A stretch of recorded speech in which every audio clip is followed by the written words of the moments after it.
Hello friends. तो welcome है आपका मेरे चैनल पे फिर से। आज की स्टोरी बहुत इंटरेस्टिंग है, इसलिए मैं आप लोगों को पहले ही बोल रही हूँ कि आप वीडियो स्टार्टिंग से लेकर एंड तक ज़रूर देखिए, क्योंकि अगर आपने एंड तक वीडियो नहीं देखी तो पूरा मज़ा किरकिरा हो जाएगा। आज की स्टोरी का नाम है अ रिट्रीव्ड रिफॉर्मेशन, और ये स्टोरी लिखी है ओ हेनरी ने। ओ हेनरी एक अमेरिकन शॉर्ट स्टोरी राइटर थे, और वो बहुत ज़्यादा फेमस थे। ओ हेनरी एक बहुत ही फेमस अमेरिकन ऑथर थे, और वो ज़्यादातर शॉर्ट स्टोरीज लिखा करते थे जिसकी एंडिंग काफ़ी सरप्राइजिंग होती थी। तो आज की इस कहानी की भी एंडिंग बहुत ज़्यादा सरप्राइजिंग है। तो कहानी का नाम तो मैं पहले ही बता चुकी हूँ, अ रिट्रीव्ड रिफॉर्मेशन। तो रिट्रीव्ड की मीनिंग है कोई भी खोई हुई वस्तु या चीज़ वापस ले आना, और रिफॉर्मेशन का मतलब है चेंज होना अच्छाई के लिए, या एक अच्छा चेंज लाना। ठीक है, तो ये कहानी शुरू होती है जेल के अंदर। जी हाँ फ्रेंड्स, ये कहानी शुरू होती है जेल के अंदर, जहाँ पे जिमी वैलेंटाइन कुछ शूज़ सिल रहा है। जेल के अंदर तो काफ़ी काम कराते हैं कैदियों से, तो उसमें से एक काम जिमी वैलेंटाइन को दिया था, जो कि है शूज़ को सिलना। और तभी एक गार्ड आके कहता है कि चलो चलो, तुरंत चलो मेरे साथ।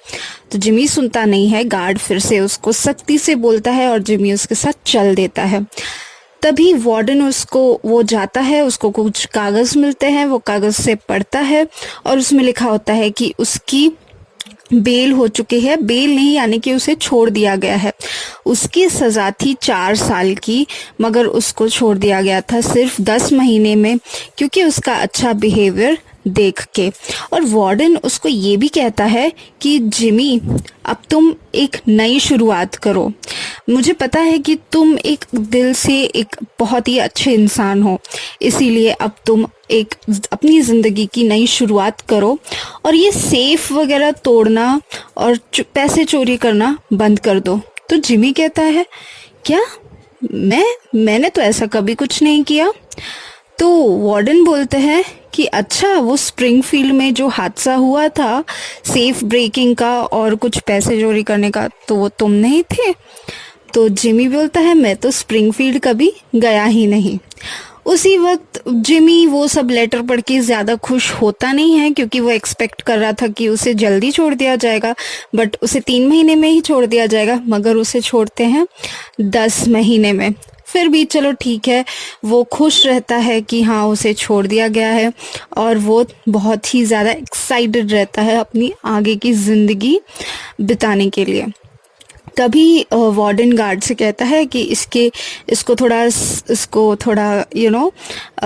थोड़ा कपड़े दे दो। उसको एक कपड़े मिलते हैं, जूते मिलते हैं, और एक ट्रेन की टिकट मिलती है, और $5 मिलते हैं अपनी नई ज़िंदगी शुरू करने के लिए। ये सब उनको जेल या प्रिजन की तरफ से ही मिलता है, इसीलिए जो कपड़े जिमी वैलेंटाइन पहने रहता है तो वो उसे फिट नहीं आते, और शूज़ भी काफ़ी टाइट होते हैं। ठीक है, तो अब वो चला जाता है। अब वो ट्रेन के वेट कर रहा होता है। वहीं पे एक अंधा आदमी हैट उल्टी करके रखा होता है उसने, शायद वो भीख मांग रहा होता है। तो जिमी एक चवन्नी उसके हैट में डाल के ट्रेन में चल पड़ता है, और वो तुरंत एक रेस्टोरेंट, एक कैफ़े में जाता है, और अच्छा सा खाना खाता है। जो 10 महीने उसने जो प्रिजन या जो जेल का खाना खा खा के वो बोर हो चुका था, अब वो अपनी आज़ादी का जश्न एक अच्छा चिकन और वाइन खा के वो मनाता है, और वो आगे चल पड़ता है। एक रेस्टोरेंट का ओनर होता है बहुत अच्छा, उसका माइक डोलन के पास। वो माइक डोलन जिमी वैलेंटाइन को देखते ही उसके साथ ज़ोर से हैंडशेक करता है, और बोलते हैं, अरे सॉरी यार, तुम बहुत लेट आए जेल से बाहर। तो जिमी बोलता है कि अच्छा ठीक है, मेरी चाबी दो, मुझे जाना है ऊपर कमरे में। तो जिमी का कमरा ऊपर ही होता है। जिमी जैसे ही ऊपर जाता है, चाबी से दरवाज़ा खोलता है, अपने कमरे के अंदर घुसता है। कमरे के अंदर का जो नज़ारा होता है वो सेम वैसा ही होता है जैसे वो छोड़ के गया था। उसे कमरे से पकड़ा गया था और हाथापाई और पकड़ा पकड़ी के दौरान जो डिटेक्टिव था यानी कि बेन प्राइस, जो इसके ऊपर पूरा केस स्टडी कर रहा था, वो उसे जब अरेस्ट कर रहा था तो उसका कॉलर का बटन उसके हाथों में आ गया था और वो उधर ही फेंक गया था उसके रूम में, और वो भी पड़ा होता है। हर चीज़ वैसी की वैसी होती है जैसे उसने 10 महीने पहले छोड़ी थी। और वो एक बेड के बीच में से एक चीज़ निकालता है जो सूटकेस जैसी नज़र आती है। उस सूटकेस को बहुत ज़्यादा वो धूल मिट्टी में गंदा हो जाता है। वो थोड़ा सा साफ करता है सूटकेस को क्लीन करता है और खोलता है और देखता है कि उसमें तरह तरह के चमकते चमकते औजार होते हैं।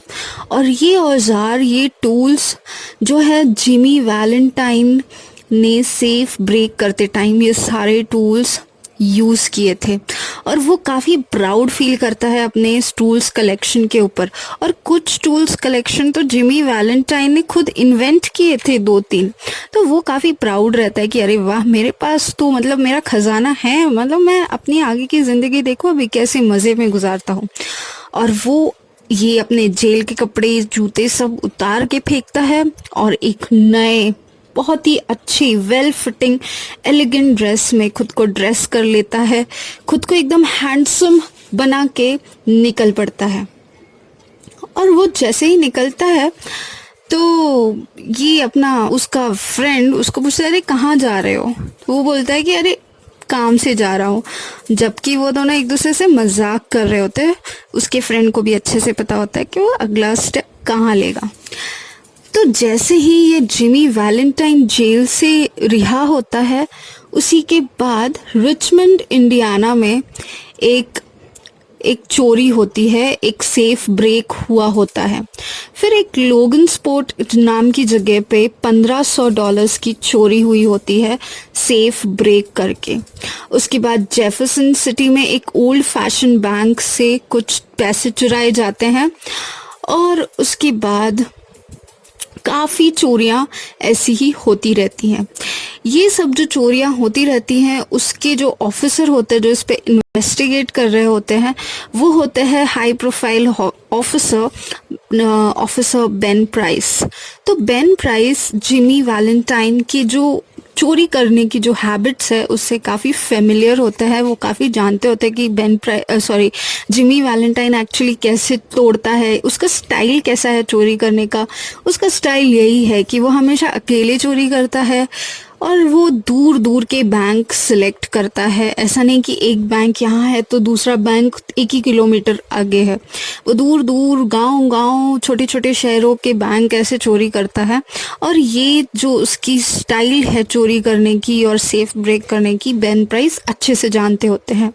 और जब बेन प्राइस इन चीज़ों पे इन्वेस्टिगेट कर रहे होते हैं और देख रहे होते हैं कि जो सेफ ब्रेकिंग रिचमंड इंडियाना में हुई, जो जेफरसन सिटी में हुई और हर कई जगह हुई, वो एक ही तरीके से की गई थी। और ये तरीका था किसी और का नहीं बल्कि जिमी वैलेंटाइन का। और वो समझ जाते हैं कि जिमी वैलेंटाइन तो रुकने वाला है नहीं, वो और चोरियां करेगा। तो अपना जिमी वैलेंटाइन निकल जाता है एक और चोरी करने के लिए, या कहो तो सेफ ब्रेक करने के लिए। और वो अपना जो सूटकेस होता है उसको हाथ में लेके निकल पड़ता है 5 माइल्स दूर। एक छोटा सा शहर होता है जिसका नाम होता है एल्मोर। तो एल्मोर में जाके वो पूरे शहर को देखता है, सब कुछ देखा करता है। और वहीं पे एक छोटा सा बच्चा खड़ा होता है और वो वहीं पे कोने में कहीं खड़ा होता है। उसकी नज़र एक लड़की पे पड़ती है। वो दोनों की नज़र टकराती है, यानी कि जिमी वैलेंटाइन और उस लड़की की। जिमी वैलेंटाइन उसे देखते ही भूल जाता है कि वो खुद कौन है, और वो लड़की भी अपनी नज़रें नीचे करके निकल लेती है। थोड़ी ही देर बाद वो यंग लड़की उस बैंक से, जहाँ एक्चुअली वो जा रही होती है, उस बिल्डिंग से बाहर निकलती है। और जिमी वैलेंटाइन के इस साइड में जो लड़का खड़ा होता है छोटा सा, जिमी वैलेंटाइन उसे पूछता है क्या कि मिस पॉली सिम्पसन नहीं है? तो बच्चा बोलता है नहीं, ये तो मिस एनाबेल एडम्स है, और इन्हीं का तो ये बैंक है, इनके पेरेंट्स तो इस एल्मोर बैंक को ओन करते हैं, यानी कि ओनर है। और जिमी जल्दी से जाता है होटल के अंदर और अपना नाम रैल्फ डी स्पेंसर के नाम से रजिस्टर कराता है। और जो बैंक का जो जो होटल का जो क्लर्क होता है, वो तो उसकी कपड़ों से और उसके लुक से तो वैसे ही काफ़ी इम्प्रेस्ड होता है, और वो पूछता है कि क्या आप इस छोटे से शहर एल्मोर में आगे रुकने वाले हैं? तो जिमी बोलता है कि हाँ, मैं यहाँ पे बिजनेस की तलाश और कुछ काम करने की तलाश से आया हूँ, अच्छा लगा तो मैं ज़रूर रुक जाऊँगा। तो क्लर्क बोलता है कि आई होप आपको ये शहर अच्छा लगे और आप यहीं बस जाएं।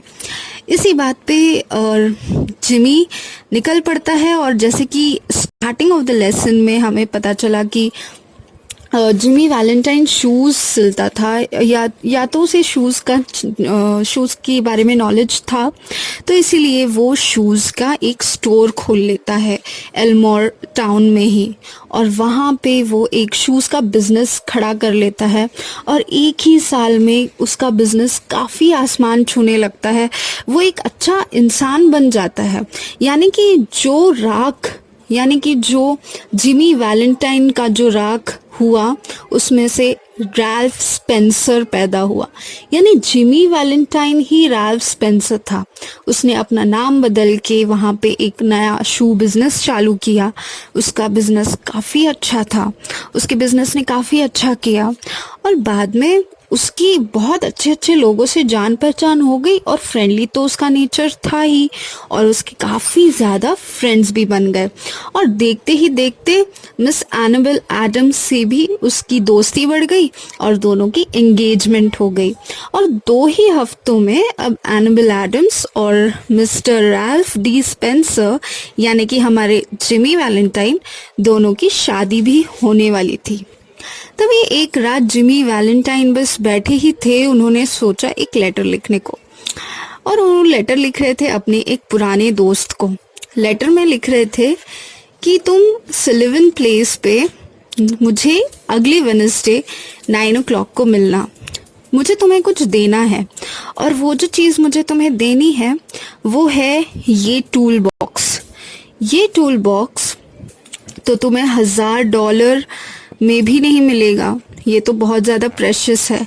अब मैंने अपनी ज़िंदगी की एक नई शुरुआत कर ली है, मुझे एक बहुत ही अच्छी लड़की मिली है जिसके साथ मैं शादी भी करने वाला हूँ। अब मैंने पुराना काम अपना छोड़ दिया है, पुराना काम यानी कि सेफ ब्रेक करने वाला काम। अब मैं नई शुरुआत कर रहा हूँ, मैंने यहाँ पे एक शू बिज़नेस भी सेटअप कर लिया है, मैं अपनी लाइफ से बहुत खुश हूँ, इसलिए तुम ये पुराने टूल्स ले जाओ। और लिखता है योर ओल्ड फ्रेंड जिमी। और मंडे नाइट को जिमी ने ये लेटर लिखा, और तभी बेन प्राइस भी इन्वेस्टिगेट करते करते, बेन प्राइस यानी कि वो ऑफिसर, जल्दी एल्मोर में आ गए। उन्होंने बहुत कुछ पता किया, और फाइनली उनको रैल्फ डी स्पेंसर मिल ही गया। फिर उन्होंने पूछा, क्यों, बैंकर की लड़की से शादी करने जा रहे हो जिमी? तो जिमी बोला, पता नहीं। और ये उनकी काफ़ी ऑकवर्ड सी मीटिंग रही। दूसरी सुबह जिमी ब्रेकफास्ट के लिए गया हुआ था एनाबेल फैमिली के पास, और वो लिटिल रॉक एक जगह जाने ही वाला था जहाँ से उसने वेडिंग सूट सिलने दिया था, और कुछ प्रेजेंट्स अपनी होने वाली वाइफ के लिए भी लेने जाने वाला था। तो ब्रेकफास्ट के बाद फैमिली बहुत ज़्यादा पार्टी किया, और वो बैठ गए बातें करने। और मिस्टर एडम्स, एनाबेल और उनकी सिस्टर, एनाबेल की सिस्टर जो मैरिड थी, उनके 2 छोटी लड़कियां भी थी। एक लड़की थी 9 साल की और एक लड़की थी 5 साल की। वो लोग भी होटल आए हुए थे, और जल्दी से जिमी ने क्या किया, ऊपर गया और सूटकेस लेके नीचे दौड़ के आ गया और चल पड़ा और वो एल्मोर बैंक में आ गया जहाँ पे मिस्टर एडम्स ने एक नया सेफ बनवाया था और वो नया सेफ एक मॉडर्न टेक्नोलॉजी उस टाइम से वो होता था, वो टाइम लॉक था उसमें, मतलब एक स्पेसिफिक टाइम पे ही वो खुलता था। तो ये बहुत ही अच्छा वाला एक ये जो बड़ा सेफ मिस्टर एडम्स ने बनवाया था, इसे दिखाने के लिए मिस्टर एडम्स ने मिस्टर स्पेंसर को बुलाया था और दोनों मिस्टर एडम्स एक्सप्लेन करने लगे मिस्टर स्पेंसर यानी कि हमारे जिमी वैलेंटाइन को कि ये कैसे काम करता है। तभी वो उसकी वर्किंग वगैरह एक्सप्लेन कर रहे थे तो मे और एगथा यानी कि जो एनाबेल एडम्स की सिस्टर की लड़कियां थी वो भी उसके साथ खेलने लगी और वहीं पे बेन प्राइस भी पीछे खड़े होके सब चीज़ें नोटिस कर रहे थे क्योंकि वो एक्चुअली जिमी वैलेंटाइन की सारी हरकतें को नोट कर रहे थे और वो एक सबूत ढूंढ रहे थे कि कब वो जिमी वैलेंटाइन को पकड़ लेंगे और उसे सजा देंगे। तभी 2-3 औरतें जोर जोर से चीखने लगी। उसमें से मे ने एगथा को अंदर सेफ के अंदर बंद कर दिया था और वो खुलने वाला था नहीं क्योंकि वो टाइमर से खुलता था और वो टाइमर था दूसरे दिन 2 बजे। ये सुनते ही एगथा और मे की मदर बहुत ज़ोर ज़ोर से चिल्लाने लगी, रोने लगी कि अरे मेरी लड़की अंदर जी नहीं पाएगी, हवा नहीं है, वो मर जाएगी। तभी एनाबेल एडम्स यानी कि जिमी वैलेंटाइन की जो होने वाली वाइफ थी, उसने जिमी वैलेंटाइन की तरफ बहुत ही ज़्यादा प्यार से देखा और कहा कि कुछ तो करो जिमी, कुछ तो करो रैल्फ, सॉरी जिमी नहीं, उसका नाम तो उसने रैल्फ बताया हुआ था, कुछ तो करो। और वो उसे देखते ही उसने सबको बोला कि तुम सब लोग पीछे हट जाओ। जिमी ने खोला अपने टूल्स का बॉक्स और 10 मिनट के अंदर उसने वो सेफ तोड़ दिया और एगथा डोर के अंदर से बाहर आ गई जो कि अपनी माँ की बाहों में जाते ही गिर गई। और जो रैल्फ था उसने कुछ नहीं कहा, उसने बस अपना सूटकेस बंद किया और वो निकल पड़ा। और पीछे ही आपको पता है कि बेन प्राइस जो ऑफिसर है वो भी खड़े थे। जिमी जस्ट चल पड़ा और बोला कि ठीक है बेन प्राइस, अब मुझे अरेस्ट कर लो, क्योंकि बेन प्राइस तो जिमी के पीछे पड़ा ही था। तो बेन प्राइस ने अजीब व गरीब हरकत करके बोली कि sorry, excuse me, I think आप गलती कर रहे हो मिस्टर स्पेंसर, मैं आपको पहचानता तक नहीं, आपकी बग्गी बाहर खड़ी है, आप बाहर जाइए। ये सुनते ही जिमी वैलेंटाइन एकदम उसके पैरों तले ज़मीन खिसक गई और यहाँ पे ये काफ़ी ही बेहतरीन कहानी ख़त्म होती है। इसका मतलब ये है स्टूडेंट्स, दोस्तों, कि एक्चुअली बेन प्राइस ने जब देखा जिमी वैलेंटाइन को कि वो सुधर गया है, कि उसने एक नया बिजनेस चालू कर दिया है, वो ये सब चीज़ों में नहीं पड़ रहा है, और जहाँ पे उसके टूल्स हमेशा सेफ ब्रेक करते थे पैसे चोरी करने के लिए, आज उसके टूल्स एक छोटी लड़की की जान बचाने में काम आए। ये चेंज जिमी वैलेंटाइन के अंदर देख के बेन प्राइस को इतना अच्छा लगा कि एक इंसान इतना चेंज हो सकता है कि बेन प्राइस ने तो मानो जिमी वैलेंटाइन को एक नई जिंदगी दे दी जीने के लिए। तो जिमी वैलेंटाइन को एक नई लाइफ दी, क्योंकि अगर बेन प्राइस उसको अरेस्ट कर लेता तो जिमी वैलेंटाइन का जो सपना था, जो ख्वाब था, जो वो एक फैमिली, उसको एक अच्छी फैमिली मिली थी, उसको एक अच्छी पार्टनर मिली थी जिसके साथ वो पूरी ज़िंदगी बिताना चाहता था, एक फैमिली लाइफ जीना चाहता था, वो उसे कभी नहीं मिलता। तो एक्चुअली ये पूरा क्रेडिट इस स्टोरी में बेन प्राइस को जाता है कि बेन प्राइस ने कैसे जिमी वैलेंटाइन के चेंज को पहचाना और उसको एक नई ज़िंदगी दी। जैसे कि स्टोरी में लिखा है कि फीनिक्स की, जैसे कि स्टोरी में भी लिखा है कि फीनिक्स की जो एशेस है उसमें से किसने जन्म लिया, रैल्फ स्पेंसर ने। तो रैल्फ डी स्पेंसर ने तो जन्म लिया ही, बट रैल्फ डी स्पेंसर ने चेंज्ड इंसान, पूरा इंसान चेंज होके एक जन्म लिया। तो उस जन्म लेने का जो एक ये है, जो एक पाथ है, उसको दिया बेन प्राइस ने, उसको एक मौका जो होता है वो दिया। स्टूडेंट्स, एक और बात, ये कहानी थर्ड पर्सन के पॉइंट ऑफ व्यू से लिखी गई है।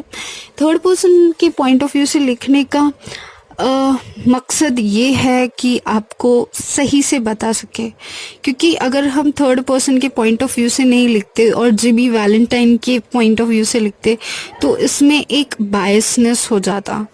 इसीलिए राइटर ने, या हम कहे तो ओ हेनरी ने, बहुत ही क्लेवरली इसको लिखा है थर्ड पर्सन के पॉइंट ऑफ व्यू से, सो दैट यू नो एक वो बना रहे, एक स्टोरी लाइन बनी रहे। क्योंकि हम लोग भी जब स्टोरी किसी को बताते हैं तो मज़ा तभी आता है जब मैं आपको बताऊं किसी थर्ड पर्सन के बारे में, हर चीज़ जो हुई, क्या क्या हुआ, क्या नहीं हुआ, तभी असली मज़ा है। ठीक है। और अगर मैं मेरी ही स्टोरी बताऊं, मैंने ऐसा किया, मैंने वैसा किया, उसमें मज़ा नहीं है। तो इसमें फोकस किसी को नहीं रखा गया है, ये ऐसे लग रहा है कि स्टोरी कोई नरेट कर रहा है। ठीक है। तो ये थी काफ़ी ही क्लेवरली रिटन, बहुत ही बेहतरीन, बहुत ही अच्छी short story by O Henry.